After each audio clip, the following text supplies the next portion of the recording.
Happy Discount Candy Day, everybody. It is Rob from Flailthroughs. This is Gundam Battle Operation 2, and this is part 1 of a two-part request we are doing this weekend. This is a request from Chris, who wanted the enhanced double zeta and double zeta in the colors of Ranma Saotome from Ranma 1 half. And we are starting with the boy Ranma, who is the enhanced double zeta, and landed a 17,000 damage hit on that Palace Athena. Good start, I'd say. But yeah, enhanced double zeta is, of course, a heavy attack raid with also a bunch of good ranged options because it is still a double zeta Gundam. It also transforms, but again, I've been running the original double zeta so long that it didn't do that when I started it, so I often don't remember it does. See, that is, of course, a Justice Shazar Type A fellow heavy attack raid who I really want to keep from getting going here. They want to bomb the base. I'd really like to not do that either, so yeah. And let's see. Yeah, just going to probably try and heavy it down, because why not? I'm here, it's here, and I want to see the kind of damage I get. The damage I get is not a number because it is, dead. Unfortunately, I don't have time to defuse that bomb, so it's just going to go off. That only puts us behind a little bit, though, in a 700 room. So, yeah, well, it will put them ahead for a little bit, but not particularly long, and it's only going to matter so much this early into the match. So, let's see. Yeah, so there's the Palace Athena, which, yeah, is going to try and hit me. It was charging its normal beam rifle, and yeah, I'm going to get countered from 17,000 miles away, because that is how the EZZ works. Basically, if somebody sees it coming, you're going to miss. I shouldn't have bothered with that against the Palace, if I'm being fair. Not when I could just, walk up and stab it ordinarily, which does plenty enough damage as it is. Pretty strong combo there. And, yeah. And you can just you have enough boost to chain those until a support dies. So, yeah, the heavy attack is very nice. It has applications, especially in AB rooms. But also, you can kind of look on it as a luxury and just treat this as a multi-melee raid if you really need to. Which at the moment I do. So there's the Shazar Jesta. Really don't want to let that get close to me if I can help it. It has flap booster, which is not as, unusual as it used to be at 700, as you well know.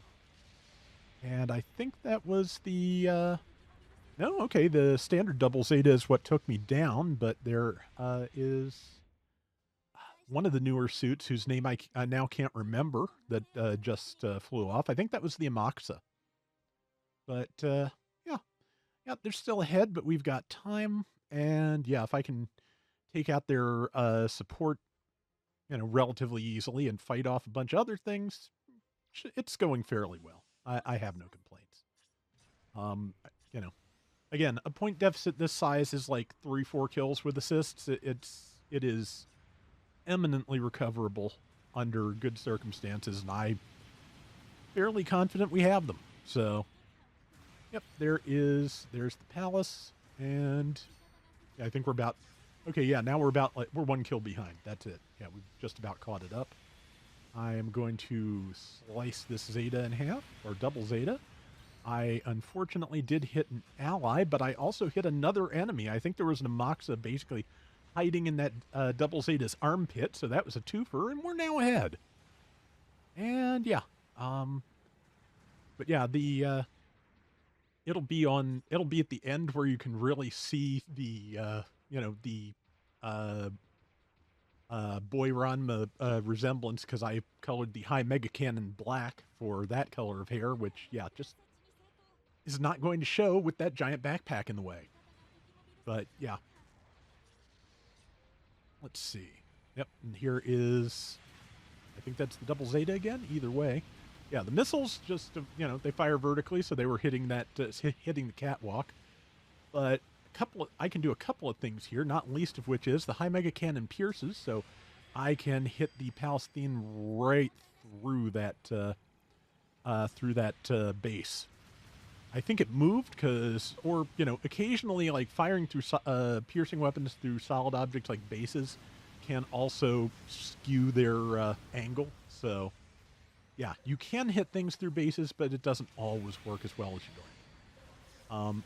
That said, I really was kind of surprised that Palace didn't change to that weapon when I was attacking it from the far side of the base, because that is another Garibay type weapon that has piercing, and it could have just locked me down for its allies to take out right there when I was getting ready to sneak up on it. Right now, I'm just desperately doing damage because I have seen that I am cornered by the enemy team, and yeah, that wasn't going to last very long, so I just got in what I could. Let's see, I think I see a prototype Sosby approaching. Yep, that is what that is. Like I said, I still have trouble telling those apart unless they're standing right next to one another. Like, the prototype Sosby does look a little bit less streamlined. But, yeah. A couple minutes to go, we still have the lead because the bomb in the enemy base did go off, and so now it is just maintaining and or extending that lead, which is, hopefully my next trick. Double Zeta either didn't see me coming or didn't care, and paid for it. And there is, Doggy Ears. That's not too bad. Somebody else took it down. That is fine. Yeah, so we're hanging together fairly well. We're doing relatively okay here. And yeah, just trying to figure out where to be to hit things. Oh, I did transform. Neat. I remembered it was there. And didn't quite get in a G-Fortress crash against that one, but did do some good damage, and allies finished it off. So yeah, we're pulling away with this a little bit, so I am not unhappy with that. I did figure out, though, that I needed to not be standing directly next to the enemy base with a minute to go, because they could just all spawn in right on my face.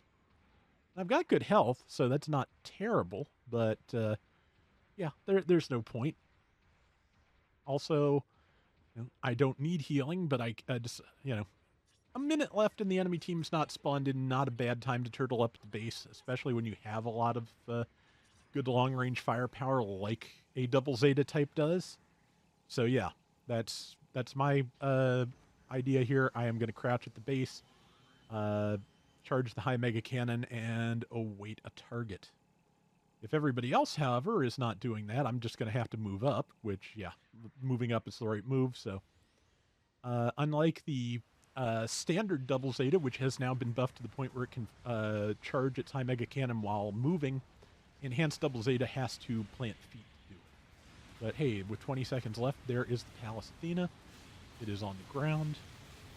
Apparently there was a pilot there too, so man, I hope that doesn't mean somebody had just given up on this. But regardless, yeah, it's just time to stab my way through the last 5 seconds and see if I can do anything. Answer: no. I am on the ground. I got some damage in, but I'm not going to have time to do anything else. I did survive though, so points for me. And we pulled it off. So yeah, I think I did fairly well. Let's see. Yeah, almost swept the board. 194,000 damage, 6,000 points. Top diversions because I am again bright red. And yeah, you can make out the high mega cannon being and the V-fin being black there, which does help. But yeah, that is going to do it for today's Gundam Battle Operation 2. We'll be back soon with more. Till next time, everybody take care and have fun. Later. All right.